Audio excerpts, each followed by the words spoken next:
Hello everybody, welcome back. आज हम लोग सिंटेक्स ऑफ नॉन फाइनाइट्स में यूज ऑफ जिरंड पढ़ेंगे। सिंटेक्स ऑफ नॉन फाइनाइट में यूज ऑफ जिरंड।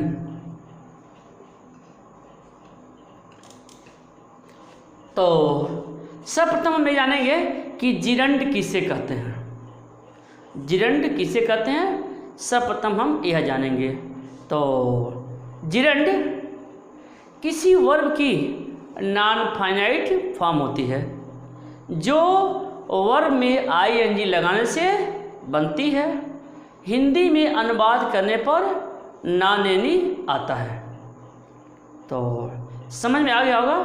जिरंड किसी वर्ब की नॉन फाइनाइट फॉर्म होती है जो वर्ब में आईएनजी लगाने से बनती है। हिंदी में अनुवाद करने पर नानेनी आता है। तो नॉन फाइनाइट में जिरंड किसे कहते हैं आपने समझ लिया। यानी जिरंड मतलब वर्ब प्लस आईएनजी, यह है आपका जिरंड, वर्ब प्लस आईएनजी। इसका रूल मैं बताता हूँ। रूल देखिए,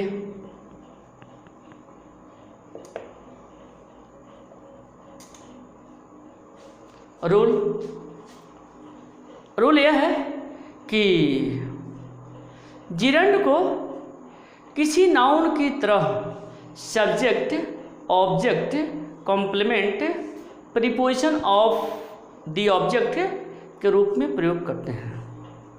क्लियर? फिर समझिए, जिरंड को नाउन की तरह subject, object, complement, preposition of object के रूप में करते हैं।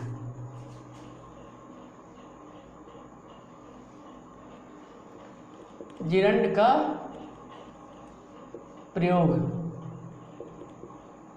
Subject,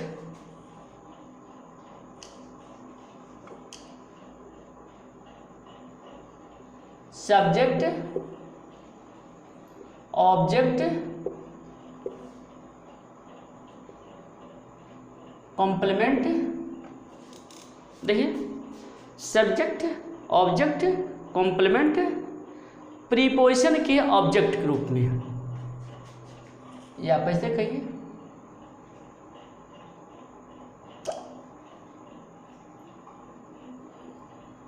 object of a preposition के रूप में होता है। यह समझ में आ गया होगा। जिरंड का प्रयोग subject, object, complement, object of a preposition के रूप में होता है। चलिए मैं आपको एग्जाम्पल बताता हूँ। जैसे smoking is a bad habit.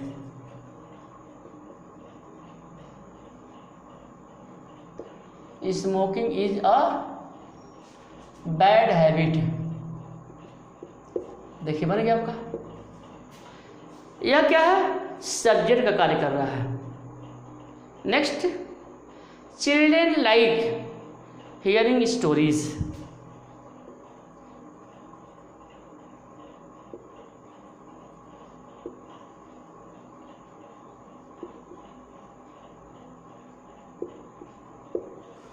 Children like hearing stories.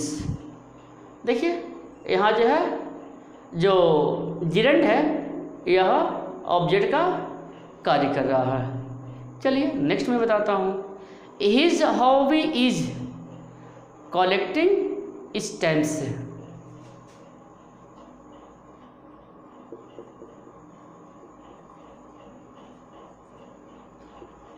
His hobby is collecting stamps.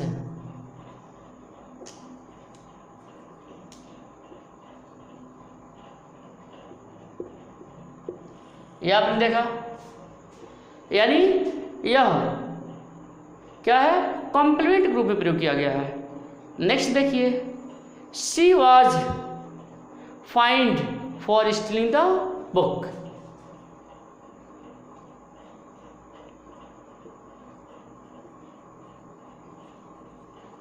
She was find for stealing the book. देखिए,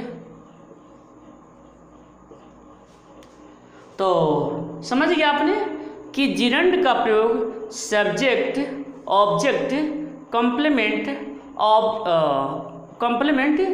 या ऑब्जेक्ट ऑफ अ प्रीपोजिशन के रूप में होता है। जैसा कि एग्जाम्पल के माध्यम से आपने देख लिया, यह सब्जेक्ट है और यह ऑब्जेक्ट है, यह कॉम्प्लीमेंट है, यह ऑब्जेक्ट ऑफ अ प्रीपोजिशन है।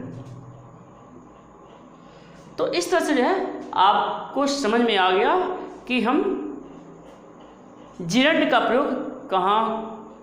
प्रयोग किस रूप में करते हैं। अब आगे आपको जानना है कि जिरंड का प्रयोग कहाँ कहाँ करते हैं। नेक्स्ट रूल क्या है कि कुछ क्रियाओं के साथ जिरंड और इन्फिनेटिव दोनों का प्रयोग हो सकता है। ठीक है, कुछ क्रियाओं के साथ जिरंड और इन्फिनेटिव दोनों का प्रयोग हो सकता है। कुछ क्रियाओं के साथ जिरंड और इन्फिनेटिव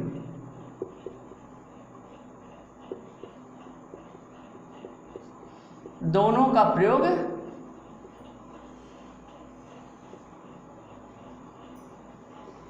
हो सकता है। ठीक है, चलिए मैं आपको एग्जाम्पल के माध्यम से समझाता हूँ। जैसे to respect our elders is our duty.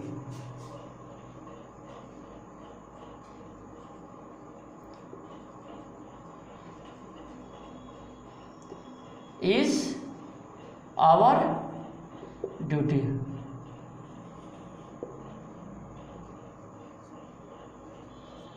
ठीक है, हम इसे दूसरे तरीके से कैसे कर सकते हैं।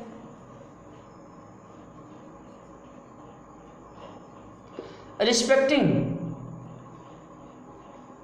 Our elders is our duty.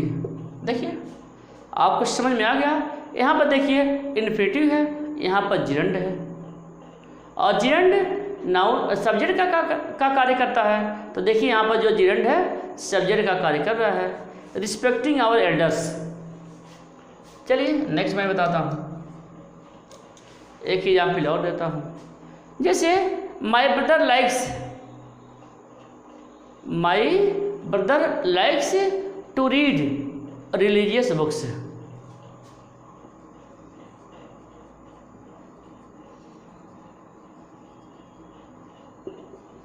To read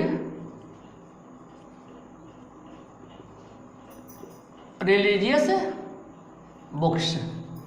देखिए यहाँ टू रीड लग गया, यहाँ पर जो है इन्फिनेटिव बन गया है। हम इसे जिरंड से भी बना सकते हैं। देखिए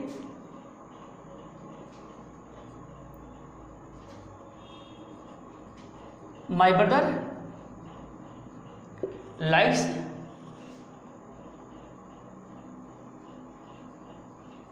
रीडिंग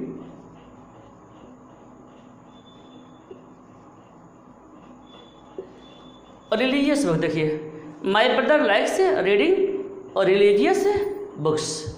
तो आपने देखा यह दोनों का प्रयोग हो जा रहा है। इन्फिनेटिव का भी प्रयोग हो जा रहा है और जिरंड का भी प्रयोग हो जा रहा है। चलिए आपको मैं नेक्स्ट रूल बताता हूँ।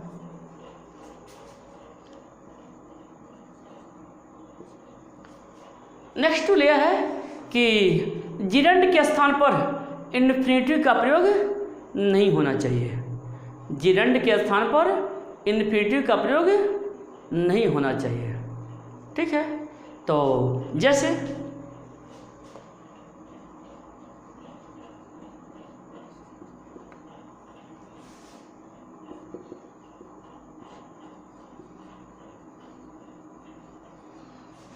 जिरंड के स्थान पर इन्फिनेटिव का प्रयोग नहीं होना चाहिए। ठीक है, चलिए जैसे मैं एक इनकरेक्ट एग्जाम्पल देता हूँ, फिर करेक्ट बताता हूँ। जैसे now stop to right,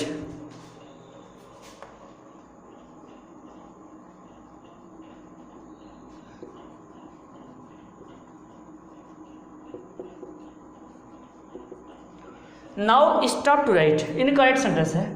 correct क्या बनेगा?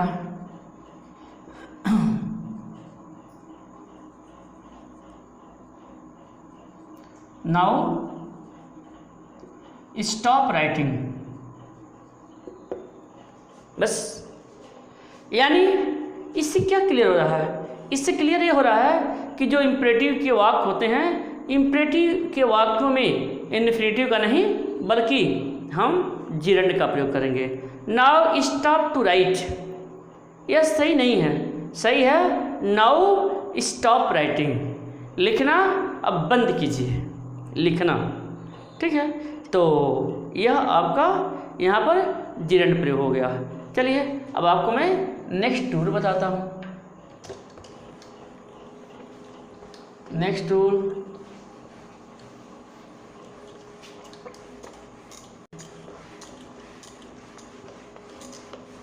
चलिए इसके बाद आपको जो है मैं नेक्स्ट रूल बताता हूँ, इसे समझिए। नेक्स्ट रूल क्या है? नेक्स्ट रूल यह है कि hinder, excuse, insist, think, avoid, enjoy, prevent, succeed आदि क्रियाओं के साथ जिरंड का ही प्रयोग होता है। ठीक है, जैसे hinder, role,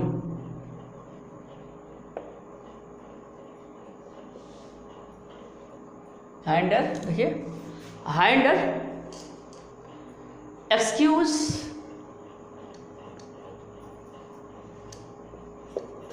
excuse, hinder, excuse, insist, insist, think, avoid,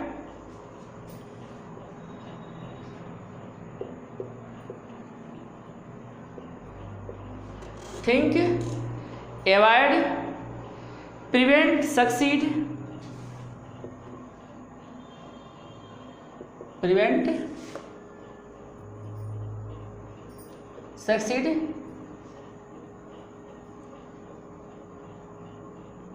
enjoy. Hinder, excuse, insist, think, avoid, prevent, succeed, enjoy आदि क्रियाओं के साथ जिरंड का ही प्रयोग होता है। के साथ जिरंड का ही प्रयोग होता है।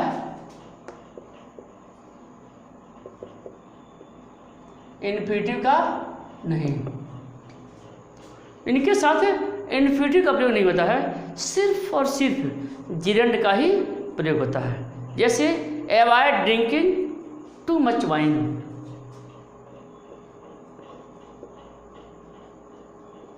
Avoid drinking too much wine, avoid drinking too much wine. Avoid, देखिए अवॉइड है, इसके साथ जिरंड का प्रयोग किया गया है। चलिए नेक्स्ट सेंटेंस बताता हूँ। Excuse him for coming so late,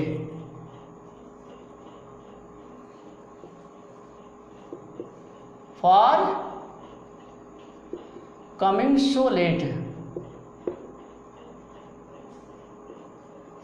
excuse, देखिए excuse him for coming so late, मतलब एक्सक्यूज है तो इसके बाद जो है जिरंड का ही प्रयोग होगा। चलिए मैं आपको नेक्स्ट एग्जाम्पल बताता हूँ। Don't prevent him for going there. Don't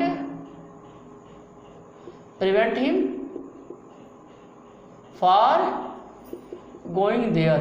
बस डोंट प्रिवेंट, प्रिवेंट है, प्रिवेंट के बाद जो है यहाँ पर जिरंड का प्रयोग कर दिया गया है। चलिए एक और देखते हैं आपको। Next, he enjoys watching films.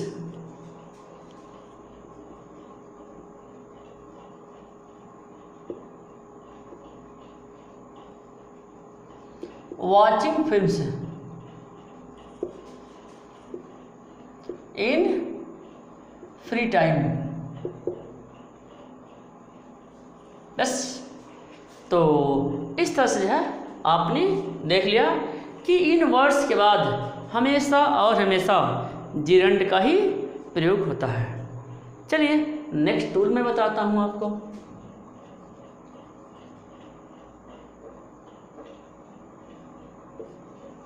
Next tool क्या है? नेक्स्ट टूल यह है कि ऐसे शब्दों के बाद जिनके साथ कोई प्रीपोजिशन लगा हो जिरंड का प्रयोग होता है, इन्फिनेटिव का नहीं। ऐसे शब्द जिनके बाद प्रीपोजिशन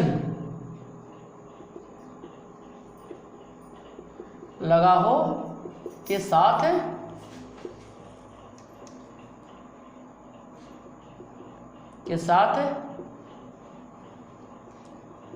जिरंड का ही प्रयोग होता है, इन्फिनेटिव का नहीं। चलिए रूल आपको समझ में आ गया होगा। ऐसे शब्द जिनके बाद प्रीपोजिशन लगा हो के साथ जिरंड का ही प्रयोग होता है,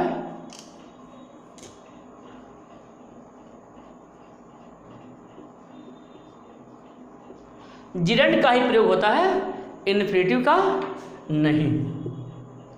चलिए जैसे मैं आपको एग्जाम्पल के माध्यम से समझाता हूँ। जैसे Sunil is fond of eating sweet. Sunil is fond of eating sweet. देखा आपने, फॉन्ड ऑफ, ये यहाँ पर प्रीपोजिशन लगा हुआ है। देखिए यहाँ पर मैंने जिरंड का प्रयोग कर दिया, यानी प्रीपोजिशन के बाद जिरंड का ही प्रयोग होता है। ठीक। Next, I am afraid of being punished.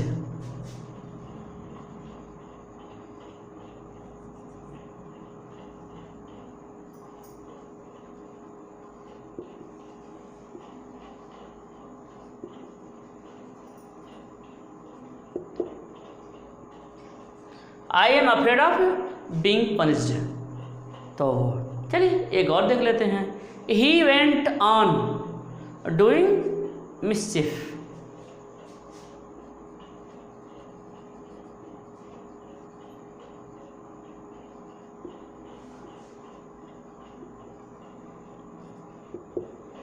He went on doing मिसचिफ। तो इस तरह से है यह आपके समझ में आ गया होगा कि किसी शब्द के बाद प्रीपोजिशन का प्रयोग होता है तो प्रीपोजिशन के बाद हमेशा और हमेशा जिरंड का ही प्रयोग करते हैं। चलिए नेक्स्ट रूल देखते हैं। नेक्स्ट रूल क्या है? नेक्स्ट रूल यह है कि नाउन या प्रोनाउन किसी जिरंड के पहले आते हों, नाउन या प्रोनाउन किसी जिरंड के पहले आते हों तो वे पॉसेसिव केस में आते हैं।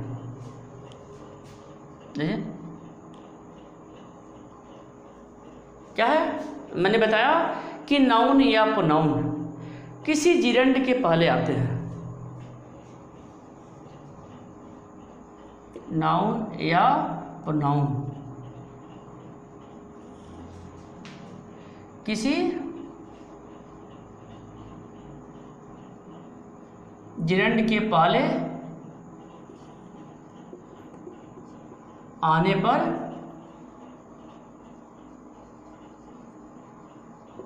पॉसेसिव केस में होते हैं।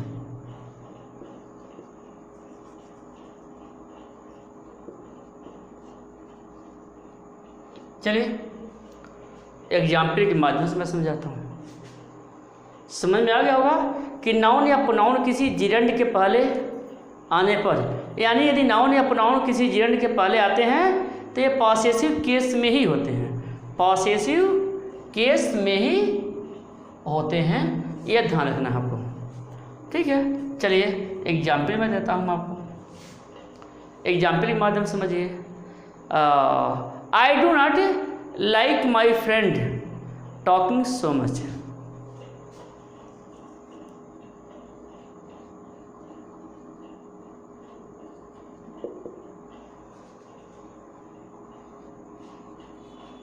I do not like my friend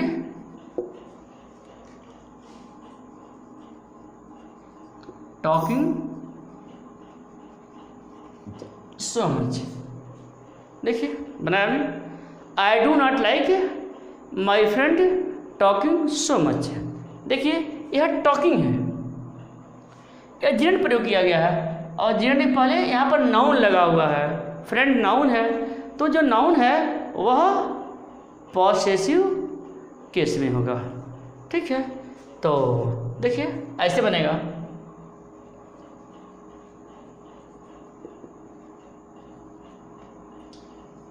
I do not like my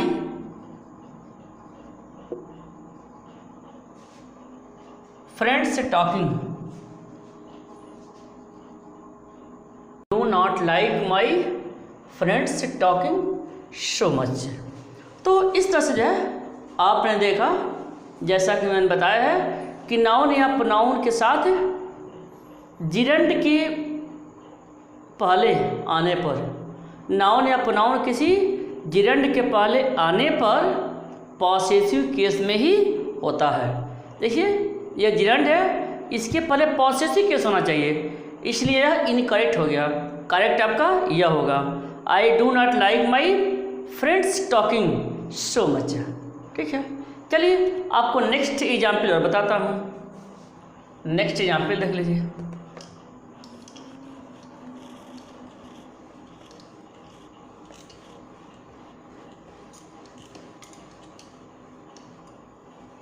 next example देखिए,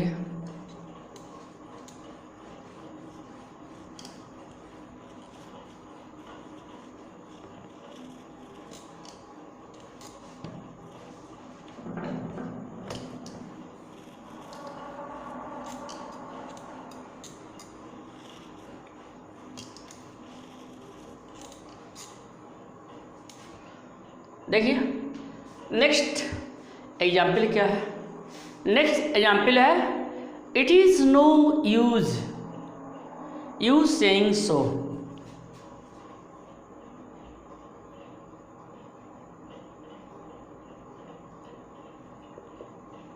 it is no use you saying so. देखिए एकदम बिल्कुल सही लग रहा है, लेकिन रूल क्या है कि जिरंड के पहले कोई नाउन या प्रोनाउन आता है तो नाउन या प्रोनाउन हमेशा और हमेशा वह पॉसेसिव केस में होगा। जैसा कि मैंने आपको बताया है वह पॉसेसिव केस में होगा। जैसे इसका कैसे क्या बनेगा, यूँ बनेगा,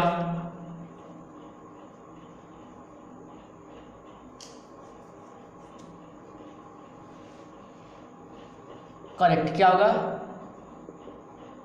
it is no use, it is no use your saying so बन गया। It is no use your saying so. तो इस तरह से है आपने इसे समझ लिया। चलिए मैं आपको नेक्स्ट रूल बताता हूँ। नेक्स्ट रूल क्या है? नेक्स्ट रूल यह है कि appear, ask, beg, decide, hope, desire, expect, begin, intend, choose, manage, wish, promise आदि क्रियाओं के साथ इन्फिनेटिव का ही प्रयोग होता है, जिरंड का नहीं। ठीक है, चलिए तो देख लीजिए क्या है वे words? Appear, ask, bag,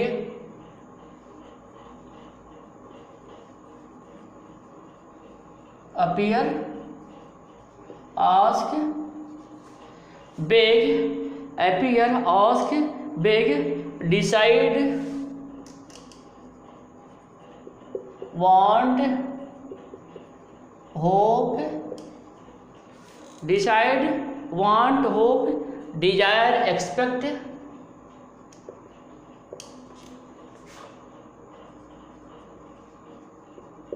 Dzire, expect, begin, intend,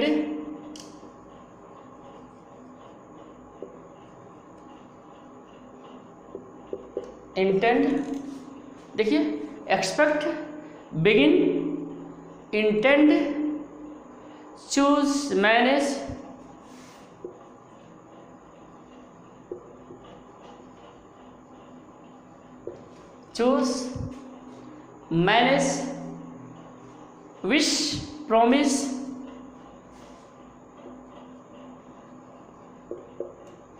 wish, promise, आदि के साथ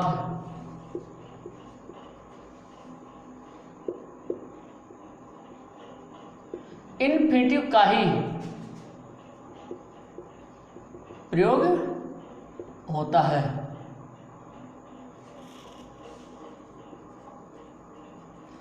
जिरंड का नहीं। देखिए ये जो वर्ड्स हैं इनके साथ सिर्फ और सिर्फ इन्फिनेटिव का ही प्रयोग होता है, जिरंड का नहीं। Appear, ask, beg, decide, want, hope, desire, expect, begin, intend, choose, manage, wish, promise आदि इन सभी शब्दों के साथ इन्फिनेटिव का ही प्रयोग होता है। ठीक है, चलिए मैं आपको एग्जाम्पल के माध्यम से समझाता हूँ। जैसे everyone wishes to live long,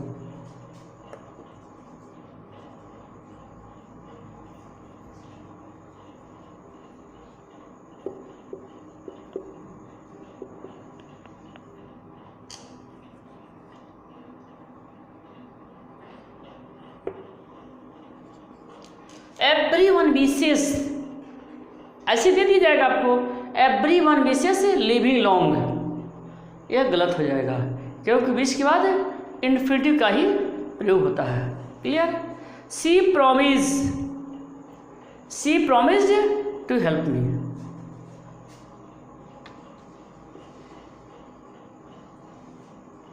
she promised to help me. ठीक है, promise to help me, she promise helping me, यह गलत हो जाएगा। प्रॉमिस के बाद इन्फिनेटिव का ही प्रयोग होता है जितने भी ये वर्ड्स हैं। चलिए एक एग्जाम्पल और मैं देता हूँ।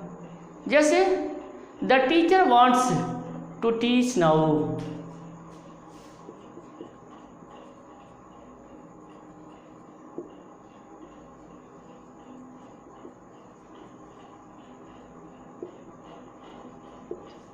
The teacher wants to teach now. तो इस तरह से जो है आपने देख लिया कि appear, ask, beg, decide, want, hope, desire, expect, begin, intend, choose, manage, wish, promise आदि के साथ इंडेफिनिटिव का ही प्रयोग होता है, जिरंड का नहीं।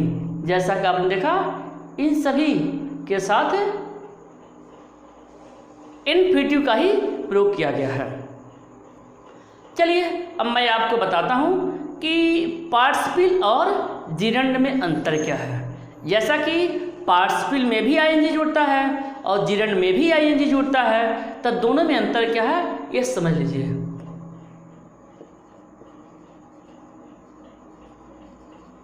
पार्टिसिपल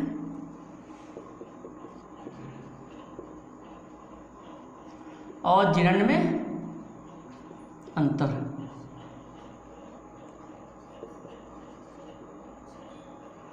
पार्टिसिपल और जिरंड में अंतर क्या है? पार्टिसिपल क्या होता है, जिरंड क्या होता है? पार्टिसिपल और जिरंड दोनों आईएनजी लगाने से बनता है, ठीक है। पार्टिसिपल और जिरंड दोनों आईएनजी लगाने से बनता है। पार्टिसिपल किसी वाक्य में एडजेक्टिव तथा वर्ब होता है। देखिए पार्टिसिपल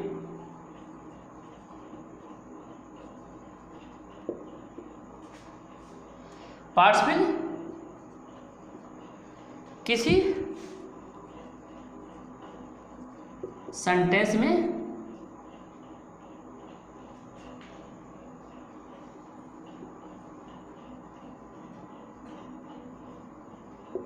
एडजेक्टिव तथा वर्ब, एडजेक्टिव तथा वर्ब का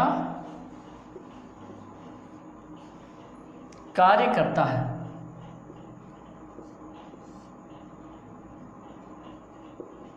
देख लिया आपने, पार्टिसिपल किसी सेंटेंस में एडजेक्टिव तथा वर्ब का कार्य करता है, ठीक है। जिरंड क्या होता है? जिरंड किसी वाक्य में नाउन या वर्ब का कार्य करता है।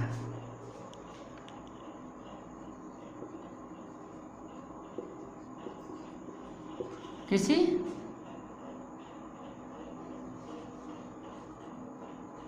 सेंटेंस में नाउन और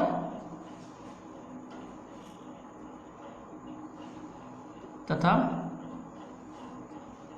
वर्ब का कार्य करता है। देखिए ये आपके समझ में आ गया होगा कि पार्टिसिपल और जिरंड में क्या अंतर है। पार्टिसिपल किसी सेंटेंस में एडजेक्टिव तथा वर्ब का कार्य करता है, जिरंड किसी सेंटेंस में नाउन तथा वर्ब का कार्य करता है। चलिए मैं आपको सेंटेंस के माध्यम से बताता हूँ। जैसे seeing a lion he ran away,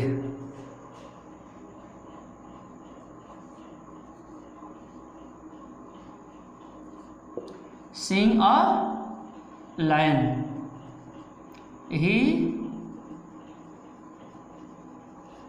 rain away, seeing a lion he ran away, यह बन गया आपका। दूसरा देखिए, walking is good for health,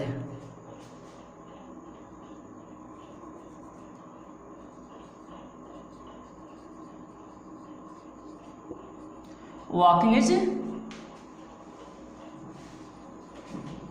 good for health. तो देखिए यह आपका जो है पार्टिसिपल है,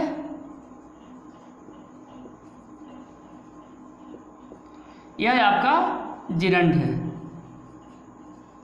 बस देख लिया आपने कि पार्टिसिपल और जिरंड में क्या अंतर होता है, समझ लिया। जो पार्टिसिपल होता है सिंपली जान लीजिए कि वह एडजेक्टिव और वर्ब का काम करता है। जो जिरंड होता है यह नाउन और वर्ब का कार्य करता है। नाउन का क्या कार्य होता है आपको पता है, जिरंड का क्या कार्य होता है आपको पता है। जो जिरंड होता है वह नाउन का कार्य करता है। और नाउन का क्या कार्य होता है, किसी वाक्य में वह वर्ब के सब्जेक्ट के रूप में प्रयोग होता है, या किसी वर्ब के ऑब्जेक्ट के रूप में प्रयोग होता है, किसी कॉम्प्लीमेंट के रूप में प्रयोग होता है। जबकि जो पार्टिसिपल होता है वह किसी नाउन या प्रोनाउन को क्वालिफाई करता है। तो इस तरह से जो है आपके समझ में आ गया होगा। ओके।